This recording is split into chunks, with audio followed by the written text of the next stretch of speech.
Arratsaldeon, ongi etorriak crossover telesaien jaialdira, Gipuzkoako Foru Aldundiaren Kultura Departamentuak antolatzen duen jaialdia duzue, Kulturfaktorerekin batera, eta bagoaz aurrera, azkenen aurreko eguna dugu gaurkoa, 5.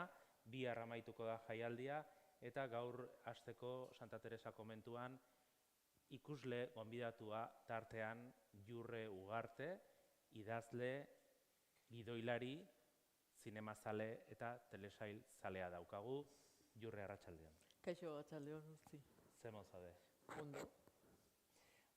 Tira, ikusle gonbidatuan askotan hasten gara, galdetzen diogu, ze harreman daukaten telesailen kontsumoarekin, zen izan diren telesail kuttunenak, eta hasteko adibidez, haurtzaroan, txikia zinenean, zen izan ziren zure telesail kuttunenak. Esan nahi dut, ni aurra nintzenean, Televisión Espainolak emate zituen telesailak genituen hemen ikusgai, ez? Eta gogoan ditut, aurrak baino pixka bat, ez dakit zenbat urte edukiko nituen, 9 urte edo. Bai, baina gogoratu bertzea ere, bai, orduan. Bai, hori da, Heidi, Marco, horiek zian marrazkibizunetako Nippon Animation edo horiek ekoitzitakoak, horiek oso gogoan ditut, baita ere beste bat orain ikusi ezingo nuena, segurazki La Casa de la Pradera deitzen zara. Gero, beste klasiko mitiko bat, Pipi Galtzaluze edo, hori bai. Hori gero euskaraz ere eman dute, gainera. Ja, bai, hori bihurtu zen, horrek sekulako arrakasta eukizun. Bai, toki askotan. Bai, eta belaunaldi askotan, ez? Belaunaldi askoren gogoan geratu den telesail bat da, ez? Pipi Galtzaluze. Eta zuretzat suposatzen zuen, Pipi Galtzaluzek? Zan liberazio moduko zerbait, ez? Derrepente zeon hor, neska hoi, trentza horiekin, eta nahizuna egiten zula, eta fantasia pila bat zeukana, ez? Zaldi batekin bizi zana. Gaztetxo askorentzat zan zerbait, bai, ez? Zuk esaten zuen, askatasunarekin lotutako zerbait, ez? Bai, eta baina neska bat zan. Eta nahizuna, sugurran puntan jartzen zitzaiona egiten zuen neska bat. Eta nik uste hori, ez? Neskontzat, oso importantea zela, ez? Netzat behintzat, bai. Eta gero zeon telesail bat, izugarri gustatzen zitzaidana, eta marrazkibizunetakoa ere zena, Harriketarrak, Los Picapiedra, ez? Eta, nik flipatzen nuen telesail horrekin, ez? Hor emakumeak zian super zurrunak eta emakumei esleitzen zaizkigun rol horiek, nik hau dena, orain teorizatzen den, noski ikusten unen, ez daten, bere momentuan, baina zian super, ez dakit, marzianoak iruditzen zitzaizkidan. Eta pentsatzen ze eragina eukizuen telesail horrek edo zenbat flipatzen ninduen, gero gure punk garaietan sortu gendula talde bat, Bilma and the Kutxi-Kutxiz. Bilma and the Kutxi-Kutxiz, hori zen polita da. Punk talde bat, bai. Neskera bakarrik, Ja. Orduan esan nahi da, zan apur bat, buelta bat ematen, ez? Harriketarren Bilma eta Beti uste zala bestia, eta Beti zuden Kutxi-Kutxi.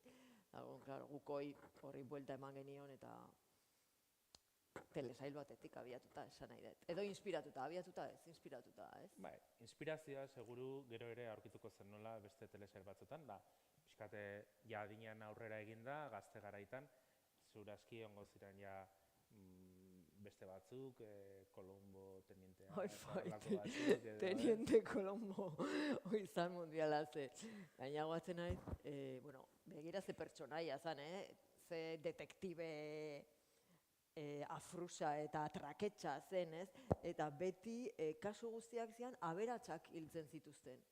Ez dakit zuk detaile hori badakizun, baina da gidoiaren oso detaile bitxia, ez? Esan nahi dut, beti aberatsak hiltzen ziren. Eta igualtzen naiz hortaz aritzen ginala gero telesaila ikusi ondoren, horri buruz hitz egiten, ez? Zergatik beti hiltzen dituzte aberatsak. Eta guain kontuatzen naiz, bida, ze bitxia, ez? Eta ez dakit, telesail horrek dauzka zale pila bat, eta gaur egun ere badago plataforma bat, soilik telesail hori ikusteko. Benetan.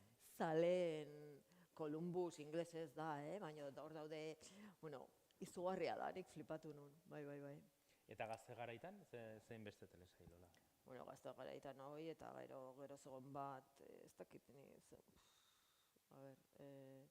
zegoen bat, zala izugarria, ez dakit zenbat urte eukiko nitu, humorezkoa, Enredo deitzen zan, eta Enredo sortu zuen, hori gerora jakin den nik gidoilari egin nintzenean, ez? Susan Harris izeneko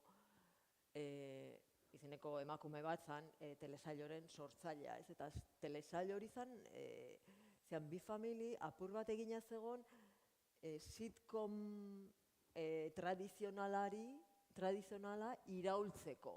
Alegia zan, sitcom tradizional baten parodia bat zan.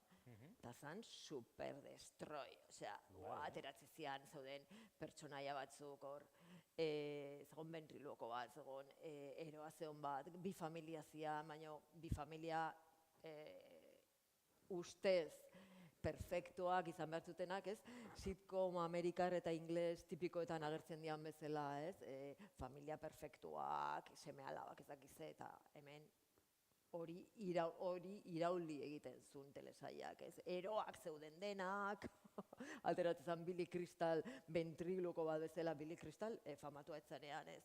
Gero zegoen mayordomo bat, zala, mayordomo arrazializatu bat, gizon beltz bat, eta mayordomoak agintzen zuen bi familia horiengan, eske, izugarria zan. Eta hortaz goatzen aizu ondo, ze parapila bat egiten gendun. Eta nik uste dena ez nula ulertzen, ez? Bueno. Baina hori. Baina hor gelditu zitzaizun da Susan Harris gero ere egin zuen Las Chicas de Oro edo zein gehiago egin du? Susan Harris izan da, emakume telebisailen sortzaileetako bat, gaur egun 80 urte ditu, egin zuen Las Chicas de Oro, bueno, Enredo edo Soap izeneko honekin, sari pila bat lortu zituen, eta da aintzindarietako bat.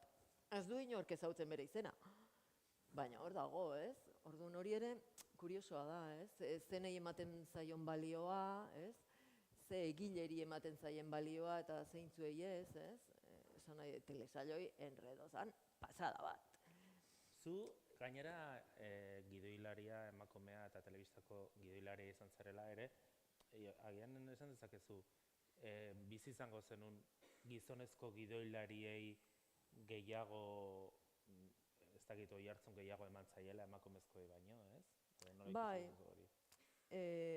bueno, hori baino gehiago ere, alegia gidoigintza, normalean ikusentzunezkoak talde lana dira, ez? Eta gidoilari batek egiten du talde batean lan askotan, gidoilari talde batean baino gero da, ez? Produktoaren taldearen parte, ez? Orduan hor bai, nik hor, errealizatzaileak, emakume gidoilari bati, kasurik ez egin eta gizonezkoari bai, hori behin eta berriz gertatu zait. Askotan ikusi duzu. Bai, eta hemen ETB-n aurreneko telesaila egin nuenean, hori... Kontatu. Adibidez, hau da... Egin zenuen telesaila ETB-rentzat. Bai, lehendabizikoa. 80 hamarkada izango zen. Bai, eta hori zan, ETB hasi zenen fikzioa produzitzen, nik uste nerea izan zela, nik idatzi nuena, ez nula nik zuzendu, hori esan behar da, sitcom bat zan, ETB hasi zenen aurrena egin zuen nik uste hau da hau, gero zan bieta bat, eta nire Penelopenea nik idatzi nuena, 3. zan, esan nahi dut, eta aurreneko biak ikusentzunezko talde berberak egin zuen gutxi gora bera ez. Orduan, ni grabazioetara joten itzan, eta ni oso gaztean itzan, Osa, 25 urte euskan edo horrela. Eta grabazioetan, errealizadorea jartzen zuen, platoan dago telebista bat, ez dakit monitore bat egoten da, eta orduan jartzen zuen atal bat. Eta lehenengo atala, eta jarri behar zuen atalaren izena, ez? Eta orduan atalaren izena jarri beharrean jartzen zuten Jurreren gauzak. Jurreren gauzak, Bai. Bueno, gaur hori gaur egun ez da gertatzen. Eta hori gertatu zen baita ere niri gertatu zitzaidan. Nik uste gizonezko gidoilari bati ez ziotela hori egingo. Ordu nik hori bizi izan dut eta hortzik hasita. Ez daukago guain ateratzeko ez dakit nola esan akats guztiak, baina hori da sistema baten funtzionamentua. Baina detaile bada, eta gero... Oso esanguratsua. Bai, oso. Eta gero Madriden ere urte asko egin zenituen gidoilari bezala, telesaientzat, eguneroko telesaiak ere idazten jardun zenuen, hori esperientzia hori nolako izan zen? Bai. Bueno, lehendabizi esan behar dut eguneroko telesaiak idazten 2 urtez egon itzala Goenkalako aurreneko 2 urtetan. Eta hortik, Madriden formatu bereko telesailak esperientzia oso ona, ze lan egiteko baldintzak oso onak zian.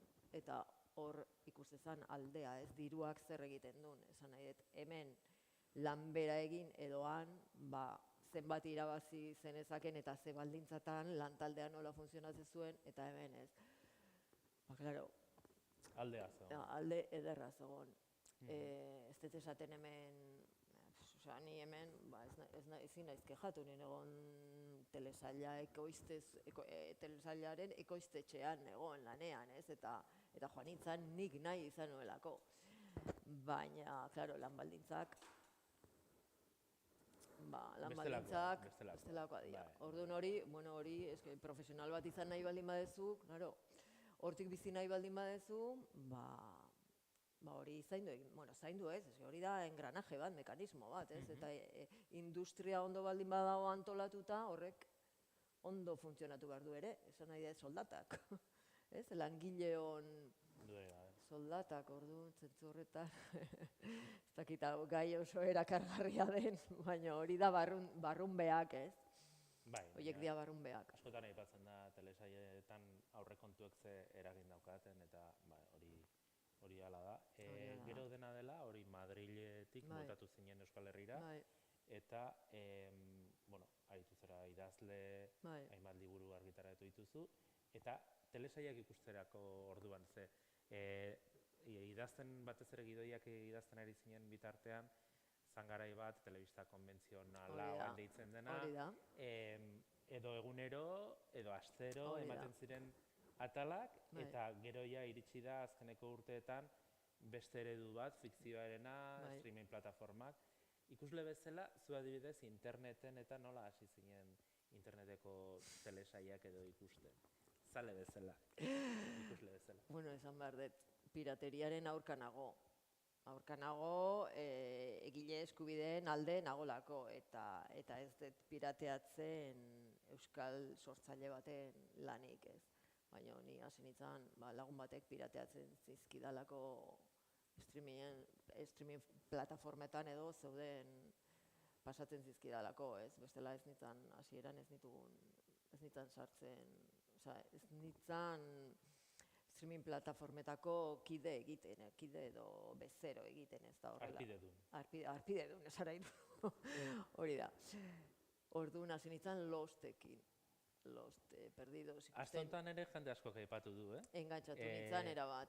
Nolabait ere ikusteko modua aldatu zuen telesaila Lost izan zela.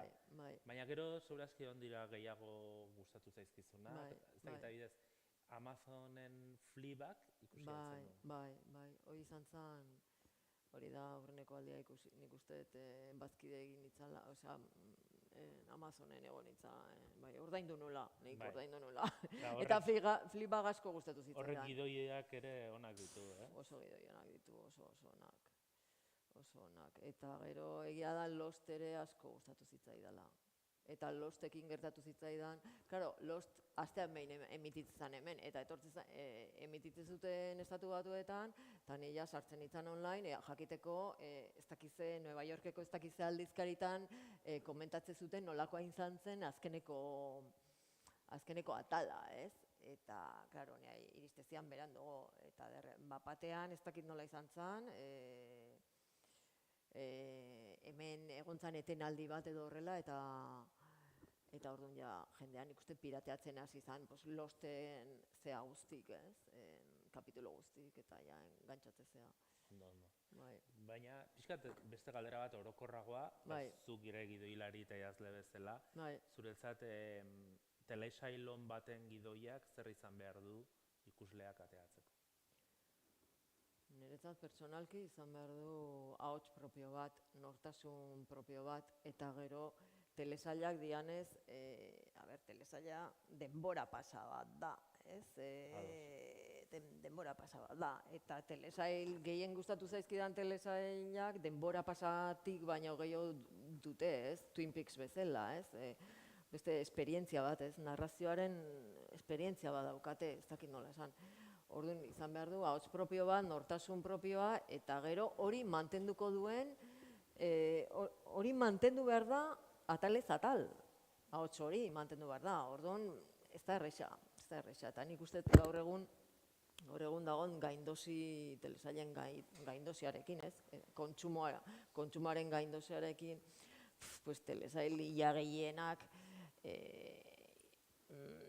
jotzen dute gidoiaren aldetik, gidoiaren egitura klasikora, eta hoia zinemak aspaldi gainditu zuena, ez? Orduan hori, aspertzen zaituzte? Aspertzen haute pila bat, ez dute zer raportatzen, nire ustez, eta nire orduan hori, ez, gidoia hasiera, garapena eta bukaera, eta gero bi plot twist edo plot point, bueno. Badaude salbuespenak. Badaude salbuespenak, noski, ez dut esaten denak. Abidez, salbuespenen bat, abidez, ez dakit frantsesen bat. Frantsesa, el colapso, la fondement edo hori, bueno, hori totala irutzen zait. Bai, zergatik, gaina plano sekuentziak dira. Bai, kapitulo bakoitza, atal bakoitza da plano sekuentzia bat, eta gaina kontatzen diguna, kontatzen digu, bueno, gure gaur egongo gizartean, zer gertatu daiteken, bueno, zer ari dan gertatzen. Nere ustez kontatzen du ja gertatzen ari dana, eta 2019koa da. Eta frantsesa da, eta ez da estatu batuarra, hoi ere, esan behar da. Gaur egun gizartean gertatzen ari dena, eta apur bat muturrera eraman da, baina hori ari da gertatzen, ez? Orduan da, ematen du zientzia fikziozkoa dela, baina aldi berean denok ikusten dugu gure burua hor. Ez? Kapitulo atal bakoitzak islatzen du zer gertaliteke, gizarte turbokapitalista honek kolapsatzen badu. Eta ja toki batzutan kolapsatu da. Bai. Orduan, eta formalki ere da oso esperientzia bada, osea, asko gomendatu dut nik. Nik filminean ikusi, no? Ah, bai? Bai. Nik ere bai uste. Baina Canal Plus frantsesean ere zeon hori haiek originala, produzitu zuten, hori da, haiek ekoitzi zuten. Eta euskarazko bat horrelakoa ere, zan txarra izango, ez? Izango bagengo. Zan, euskaraz asko dago egiteko, asko. Egin direnetatik zein izan dira gehien gustatu zaizkizunak euskarazkoak? Nahi gustatu zaizkit, ez dakit, apur bat muturrera eramaten dutenak errealitatea, adibidez Brinkola, gustatu zitzaidan pila bat, da oso... Asier Altuna eta Telmajarena. Bai, eta da oso brutala, da oso... Ez dakit, bai, hori asko gustatu zitzaidan. Ez berdina da, ze beste guztik, bai, gero egin dira ondarragoak, oso ondo zegoen, baina aldi berean egiten zitzaidan oso, ez dakit, ikusita baldin maneukan berzela, ez. Ulertzen diazu oso faktura honekoa da, baina ez dakit, horren beste telesail daude, ez baduzu ahots propiorik, ez da gelditzen, bueno, nahi iruditzen zait, ez da gelditzen, narrazioa nahi itzait geratzen. Eta hori beharrezkoa ikusten dut, ez soilik telesailetan, literaturan ere bai, ikusten dut hori beharrezkoa. Zineman, zezu zinema zalea zara. Zu nola daramazu hori, gaina, ez? Kontsumoa nola betere denbora ere mugatua dugu, orduan boladak izate dituzu zinema gehiago ikusten, telesail gehiago irakurtzen gehiago, nola izaten duzu hori? Azken aldian telesail oso gutxi ikusten ditut, oso gutxi. Bai. Oso gutxi, zinema gehiago ikusten dut azken aldian. Eta gaina, bueno, gehien bat, orain irakurtzet pila bat, bueno, beti irakurri izan dut asko, osea, normala denez, ez, baina nola daramat hori ezin da dena, ezin da, orduan, guain hobesten dut zinema. Telesailen aurretik, baina noski, baita ere badaukago guai ikusteko adolescentz. Ez dakit, gauza batzuk... Egon dira beste telesail batzuk agian gustatu zaizkizunak, ez dakit Britaniarren bat... Bai, hori da. Bai, osea, gustatu zaizkidan asko daude, baina... ez dakit, abiaz gidoi berezia duen telesail Britaniarren bat, dialogoak ere osonak izaten dituzte. Bai, eta gero telesail Britaniarrek normalen daukate, humorezkoak dianak behintzat, humore oso basatia, eta hori gustatu egite zait, ez daukate mugarik. Eta ez dia mozten, eta hori oso ondo dago. Orduan, adibidez, azkeneko telesain Britaniarra ikusi nuna, eta asko gustatu zitzaidana, eta ez da humorezkoa, Micaela Colleren I May Destroy You.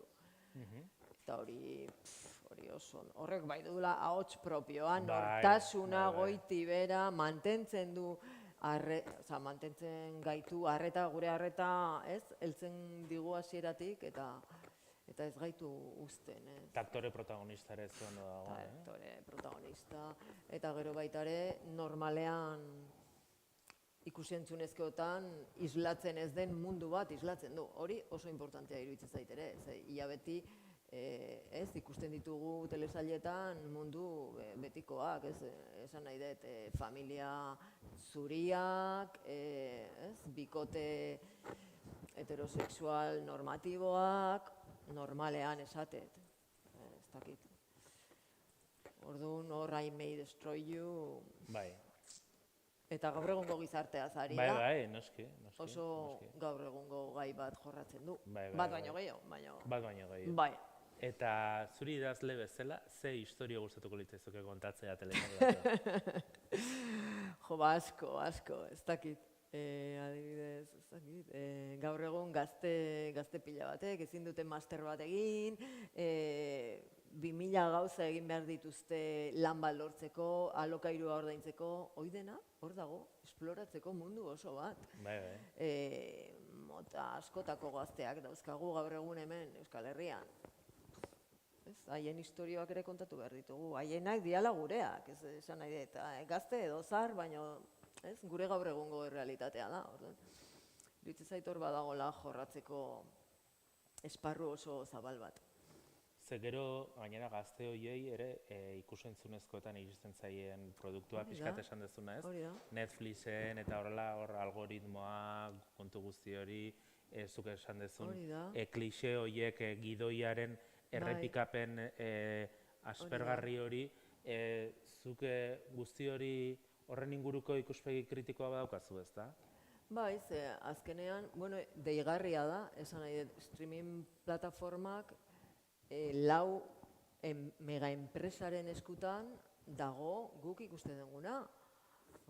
Hori oso deigarria da, esan nahi dut hori, ikuspegi kritiko bat eduki behar dugu, ze fikzio mota irensten ari garen, ze iristen zaigun, lau enpresa erraldoien esku dago dena.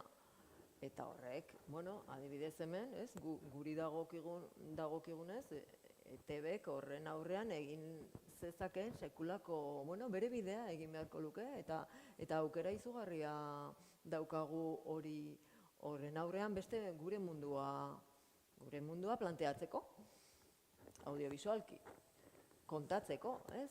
Eta niri hori bai iruditzen zait kezkagarria, esan nahi dut, oso ondo, streaming plataforma dauzkago ezakizen bat telesail, baina, dia lau enpresa, eta nongoak dia lau enpresak, eta zer erabakitzen dute, eta haiek produzitzen dutenaz, nori ematen diote diru hori. Zergatik dago I May Destroy You bat, eta beste guztia da, ez dut esaten zaborra denik dena, nik hori ez dut esaten. Baina molde berekoak dira asko, gehienak, ez dut esaten dena, noski. Baina ez da kasualitatea, eta aigia esaten I May Destroy You esaten dut, da inglesa, da BBC-ek produzitutako telesail bat, baina, ostras, pentsatzen hori gertatzen bada Inglaterran, gu? Ez? Bai, Adolescence ikusi aldezu? Ez, guainik ez ikusko dut. Aste honetan aipatu dute batzuk, Adolescence, baina boladan dagoen telesaila da, 11 egunetan 66 milioi ikustaldi baino gehiago izan ditu, pentsa. Bai. Eta etorriko dira gehiago, euskeraz ere aurten desagertuta eta zeruagoak, ondarragoak jarraipena iritsiko da, baina, zuri aukera emango balizute telesail bat idazteko, oain euskeraz idatzeko zenuke? Bai, nik nahi dudana idatzeko banu, bai.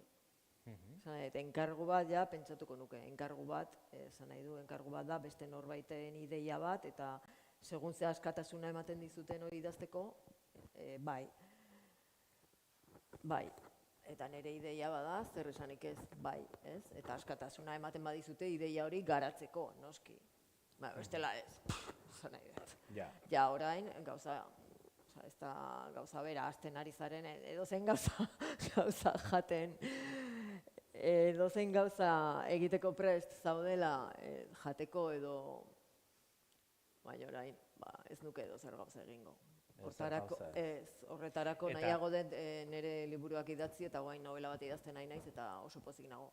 Ondo, ez? Novela berria. Claro. Eta ikusle bezala ere edozer gauzarekin ikusle bezala ere ez da konformatzen. Horregatik. Iruditzen zait egin behar dela eta gero ere pentsatu behar dugu zer nahi dugun, nola nahi dugun bizi, ez?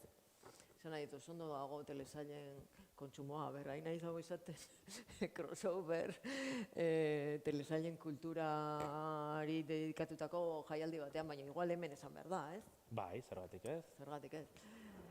Pentsatu behar dugu ere, ez dakit, telesailen kontsumismoa da, azkenen kontsumismo bat da. Ordu nik, nahi narrazio bintza, bai egile naizen aldetik eta bai jasotzaile naizen aldetik, ez narrazioen jasotzaile naizen aldetik, edo irakurle edo ikusle naizen aldetik, gustatzen narrazioa niretzat da esperientzia bat. Bira, esperientzia kristona ere, bizi izan genuen asteartean, eta Bakalerako zineman Twin Peaksen atal pilotua ikusten. Badala, mentiren zine, zea musika, areto ilun batean dena beteta, hori ederra izan zen. Twin Peaks zerbait baldin bada, da justo telesailen kulturari buelta ez, 2000 buelta eman dizkion telesail bat da, ez?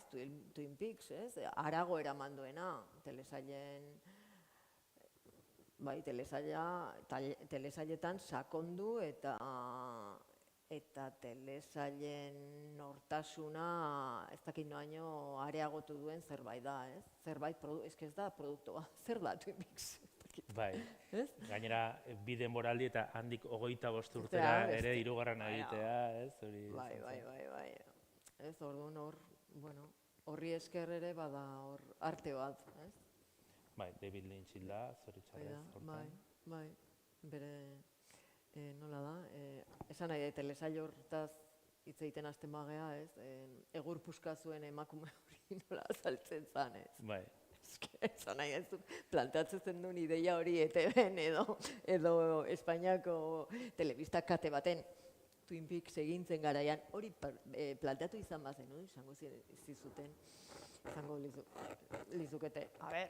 Eta Telecinco ematen zuten Twin Peaks, eh? Eta Telecinco ematen zuten. Bai. Baina ez zan Telecincoko produkzio bat. Ez. Kanpotik zetorren eta ia bazeukan bere estatu batuetan arrakasta izan zuen. Bazeukan berme hori horregatik erosi zuten. Bai, noski. Bueno, Jurre, joan behar dugu bukatzen, denbora agortzen nahi zaigu. Plazer bat izan da. Zure novela berri hori ea noiz argitaratzen den, irakurtzeko aukera daukagun.